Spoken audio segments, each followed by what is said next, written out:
My name is Julia Conde, and I have a son whose name is Luis. He was diagnosed with hemophilia A, 2.5 chlorine factor, and it was the scariest moment of my life. I remember the doctor calling me from the hospital, telling me that I had to go immediately to get the results. It was so horrifying. Hemophilia runs in my family. I have a brother with hemophilia that passed away 2 years ago, and I have an uncle with hemophilia that passed away a long time ago. However, like in other countries, in Guatemala, we don't talk about that. It's a taboo.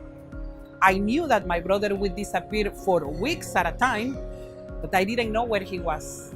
Well, he was in intensive care at the hospital, no factor at that time, especially in Guatemala. And he was getting blood transfusions all the time. So now I know that, but at that time, I didn't.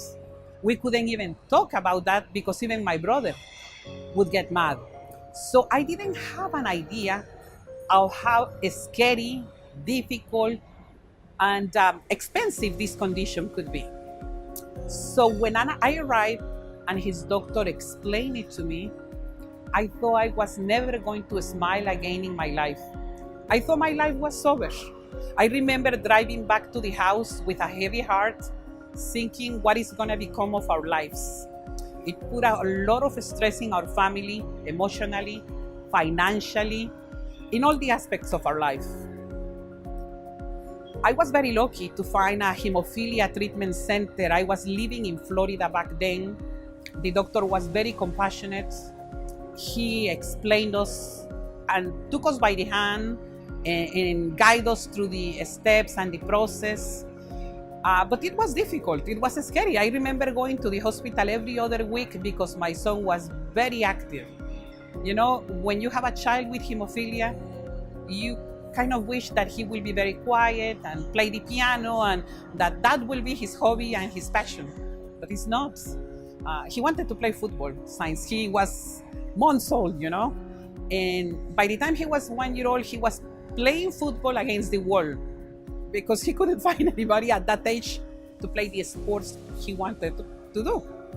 So I was in the hospital every other week. Every time I had to go, I had to pay a payment of $500. And I didn't know anything how things work in this country. I am originally from Guatemala. When we moved from Florida to Georgia and we found the hemophilia chapter, the Hemophilia of Georgia, it was amazing. They were there to tell us that they were going to help us every step of the way. It was amazing. It transformed my life. They told me that I didn't have any reason to be scared, that they were going to be with me every step of the way. They got me to the hospital and what doctors to see. They guide me through the obtaining the Factor 8 process. They invited me to all their activities. My son went to camp that year. It was amazing. The comprehensive care model are at our treatment center, which is Emory Hospital. It's so good.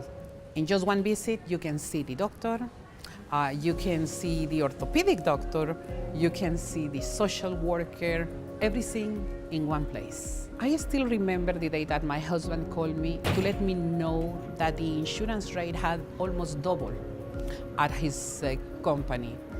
I didn't know what to do. But then, you know, I did what I always do when things get tough, and I called the Hemophilia of Georgia.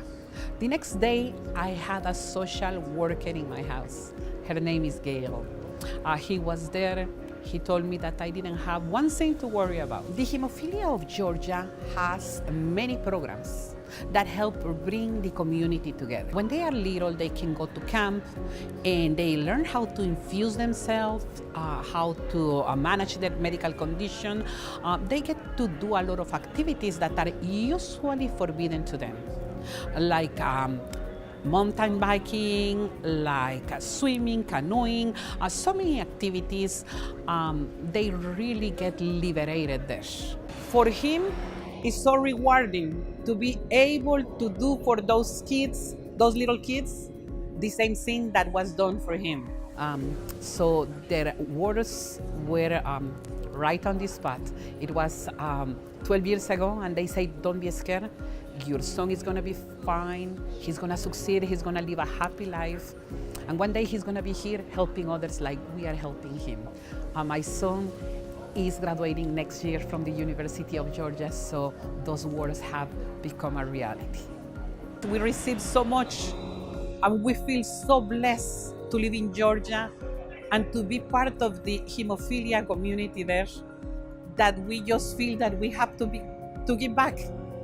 I mean, it's impossible just to get and not feel at some point in your life that is your turn to make a difference.